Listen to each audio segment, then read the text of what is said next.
Plugged in Church. It's Dusty. I just wanted to show you a little bit of what my rig is like for Sunday mornings, as we were talking about in-ear monitors this week and just different monitoring options for your church. So what I'm running is just the A16-2 Aviom with all of our different stuff set up to that. You can see my iPad clip and my phone clip. That's where I'm running worship pad loops from, using Planning Center music stand for that guy. But if you look down here from my Aviom, I'm actually running to this Shure wireless unit. This is old school Shure wireless unit, running to my belt pack for me, and just like Eric had mentioned, Westone AC2s.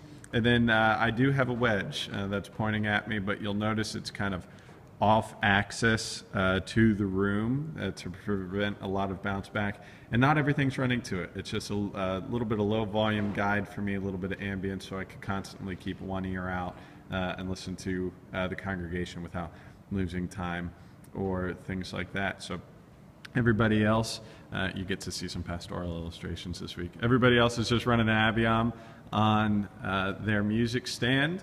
And we also have an old Clavinova here. This guy's running a wedge because you do get so much audio from the clav itself. But everybody else, including guitar stand here, bass stand here, and also our drummer, all using Avioms. So that is the sanctuary setup at Quest Community Church. All right, Plugged in Church, it's Dusty again. I'm showing you what our monitor setup is for our youth worship space. Also doubles as our children's worship space. So let me turn the phone back around. I'll show you what we're doing here. We are not running Avioms in this space, but everybody is on some sort of personal in-ear monitor. In our drum cage, one of our amp units, let's see if I can get to it. It's kind of a little bit more of a cluttered space here. Lots of people using it, but we do have a Rolls headphone amplifier in there, and then just a set of Sony over-the-ear headphones for the drum kit. And then the stage, this is where it gets interesting. We actually run right out of the snake. We reversed a couple of the snake sends to go back to this Behringer rack. So if you look right here, it's just called the PowerPlay Pro XL. And going into it, we have a couple of things. One is just a house mix coming into the main section. And then we have individual mixes going right here to each individual channel for the musicians on stage. What's nice about it on this unit is that it does give you some bass and treble control. It also has a meter for the output level, and you know, the phone's out on the front.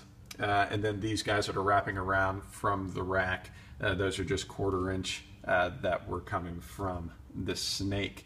What happens when you use this main section is this knob, this aux to main. Let me see if I can focus in on it a little better. The main, if they turn to the right there, they're just getting more of the house mix. If they go to the aux, they're getting more of their mix, which typically has obviously a little bit more of them in it.